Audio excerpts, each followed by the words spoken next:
Here we are on 56th, okay? Shantami Jafar jira. Cold, the opposite of hot. So having a low temperature. Temperature gadaana qabaatuudhaan jechuudha. Temperature gadaana wanti qabu cold jedhama jechuudha. Qabbanaawa jechuudha. Okay? The water is cold jedha. Bishaan the water is cold jennamti. Isa sirreeffachuudhaaf the water ka jenneen the water is mata garuu mata British yookiin mata English biratti isaan glottal waan jamutti waan siisaniif water janiin taa kana keessaa darbuudhaan laagaadhaan dubbisanii jechuudha. Glottal jechuun waan laagaan dubbisnudha. So isaan yoo ta'e warra British biratti the water is cold jedhanii. Amerikaa biratti tiin tuni sababa vaawolii lama jidduu dhufteef jedhan akka seerri isheetti jechuudha. Dubbachiistuu lama jidduu waan jirtuuf wanni dubbachiistuu lama jidduutti leetariin tiin jechuudha. Dubbachiistuu lama jidduu yoo dhufte maal taati? Diitti jijjiiramte jedhanii isaan. Weather. Okay? So wantoota kana kan wal qabatus akkaataa pronunciation asirriitti waatti dubbisnu kan jedhu irratti bal'inaan ka barannuta. So don't worry for that. Saniif hin cinqaminaadha. So the water is cold. The water is cold. Bishaan qabbanaadha. Yookiin immoo diilallaadha jechuu dandeenya jechuudha. Asirrattis it is cold jedhu ede. Maal jenneef tiintu yoo dubbachiistuu lama jidduu dhufte amma akka himaatitti beeytani. So kanaaf it is jenne yeroo hedduu it is kanaaf itiin jenne jechuudha. It is gara deebite. It is jaame. It is cold today. It is cold today. Har'a ni qorra.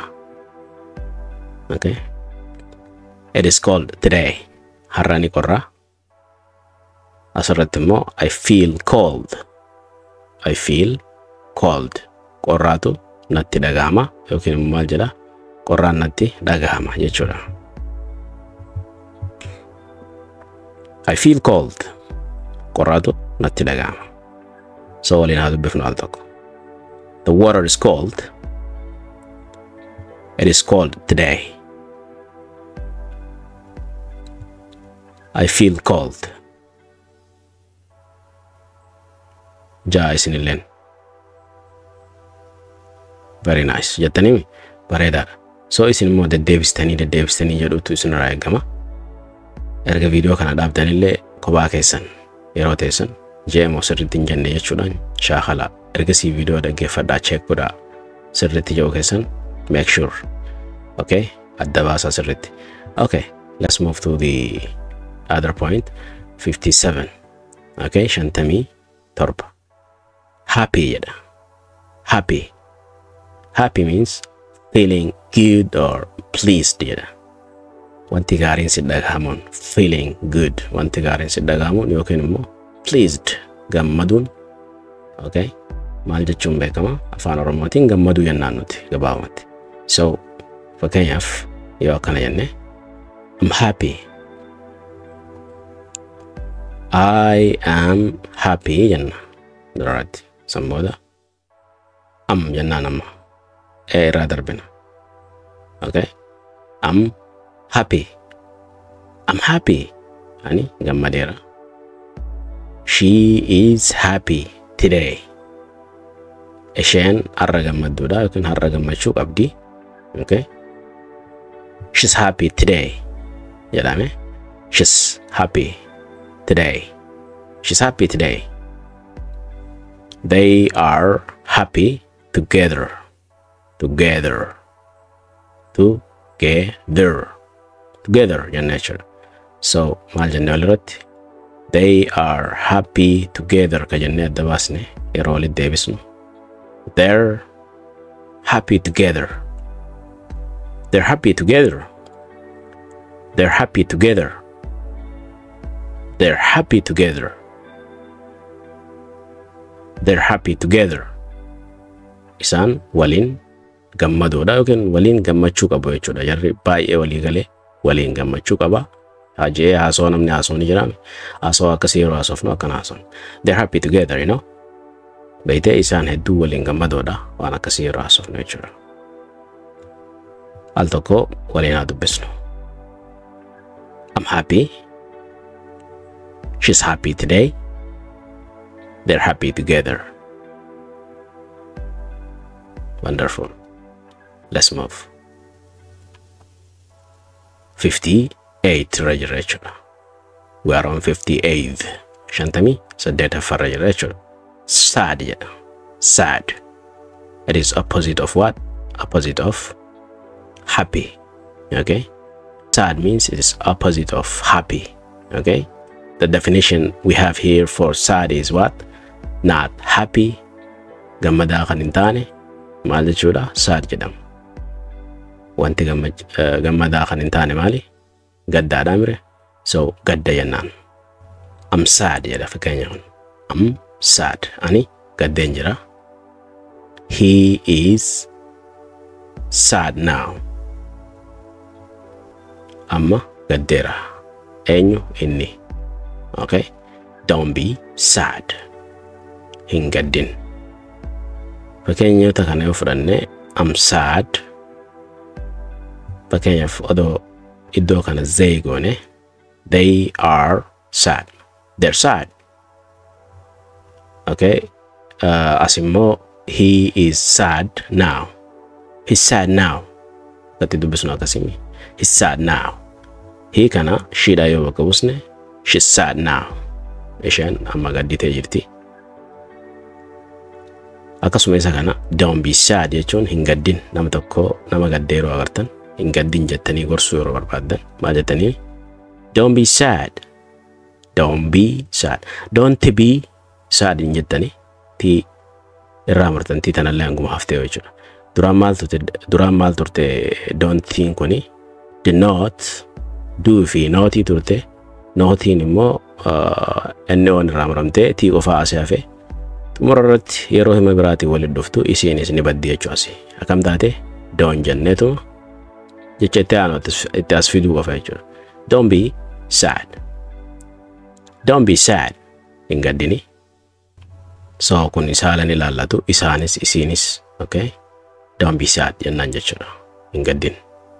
Al tokko yoo waliin irra deebinu I'm sad. I am sad in jettu. I'm sad. Puttan jechuudha. He's sad. He's sad now. He's sad now. Don't be sad. Fantastic job, right? Let's move. Xumuruudhaaf kanaafi tokko qofaan nu hafa. So day jedha kun immoo. Day. Day means the time when there is light. Yeroo ifni jiru jechuudha. Ifni kami? Ifa aduuti jechuudha. So day jenna yeroo saniin. Guyyaa jechuudha. Today is a good day. Maal jenne? Today is a good day. So today in jennu enne mire. Today akan jenne enne. Today is a good day. Dafne yeroo jennu. Today is a good day. Today is a good day. Har'a guyyaan gaariidha. Asirratti immoo the day is long. The day is long. Guyyaan dheeraadha jechuudha barbaadan. Nam tokko tokko guyyaan itti dheerata. Waan dalaguu dhaba. So maal jedha? I'm so bored today. The day is so long. Yookiin immoo the day is long. Waan akkasii yeroo haasofnu kana fayyadamna jechuudha. Asirratti fakkeenyi maal jedha? I work all day jedha. I work all day. Ima kana yeroo laallu I work ani nan hojjedha all day yeroo yin guyyaa hunda jechuudhatti fudhanna. No, yeroo laalle akkas fakkaatan. All day jechuun guyyaa hunda yoo kallattiin ka'e miti. Okay, akkasii miti garuu. All day jechuun guyyaa guutuu jechuudha.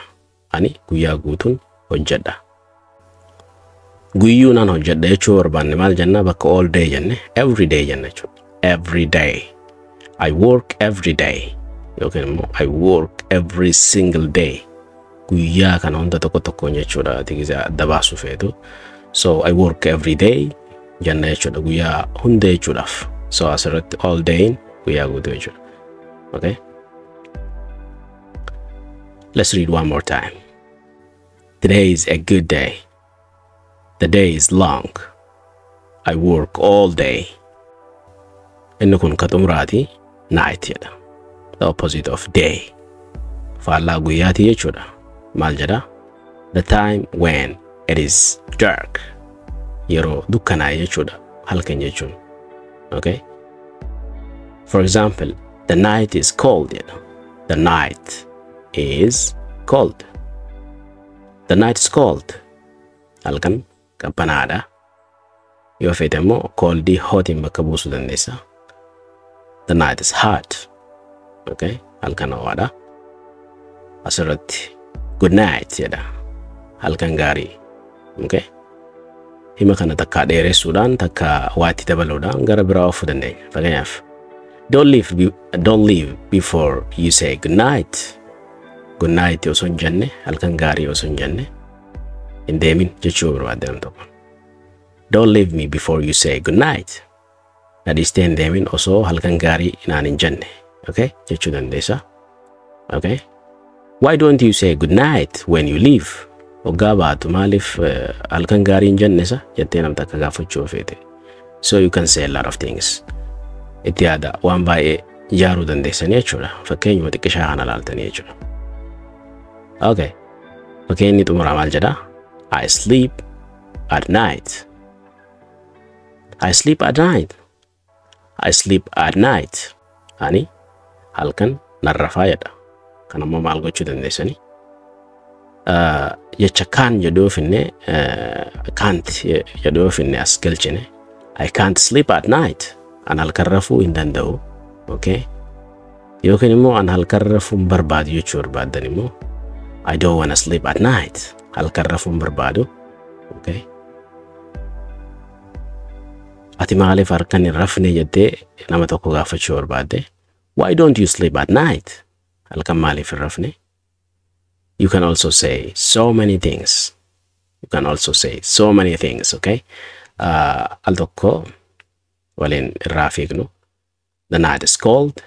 Good night. I sleep at night.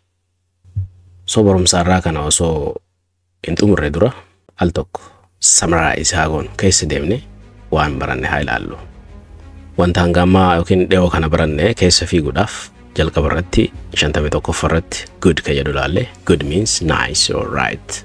Fakkeenyi isaa fakkeenya jalqabaa fudhannee the food is good nyaanni bareedaadha yookiin gaariidha. Okay? Gatti aanu maal laalle? Bad ka jedhu laalle. Bad means opposite of good. Faallaa gaariiti jechuudha. Not good. Yookiin immoo wrong jechuudha. Yookiin hamaa jechuu dandeenya. The weather is bad. Haalli qilleensaa badaadha. Okay? Isa itti aanu maal jedha? Big jedha. Big means large in size jenneeni. Fakkeenyaaf the house is big. Manichi baay'ee guddaadha yookiin guddaa jechuu barbaanne. Again maal laalle? Small. Opposite of big jechuudha. It is a little in size jechuudha. Wanta hammaan xiqqaa ta'e jechuudha. The bag is small. Yookiin immoo she has a small cat jechaati ilaalaa turre. San booddee hot ka jedhu laalle. Hot jennus numa ta'a. Hot yoo jenne irra bareedaa jenne. Having a high temperature jenne. Temperature yookiin immoo temperature olanaa wanni qabu hot jedhama. Yookiin immoo hot jennaani ho'aa jechuudha. So fakkeenyaaf the tea is hot. Shaayin ho'aadha. Inni itti aanu cold ka jedhu laalle. Cold means having a low temperature. Temperature gadaana wanti qabu qorraa yookiin immoo qabbanaawaa jedhama. Fakkeenyaaf the water is cold. Bishaanichi qorraadha yookiin immoo dilallaadha yookiin immoo it is cold today. It is cold today jenne arra ni qorraa. Okay? Akkasuma maal laalle happy ka jedhu laalle. Happy means feeling good or pleased jenne gammachuun si dhagaamu yookiin immoo gammaduu jechuun afaan oromootti gammaduu jechuma. So fakkeenyaaf nam tokko gammachuu qabaate I'm happy. Okay? she's happy today jechaati akkasin laalaa turre. San boodarra maal laallee sad faallaa happy di.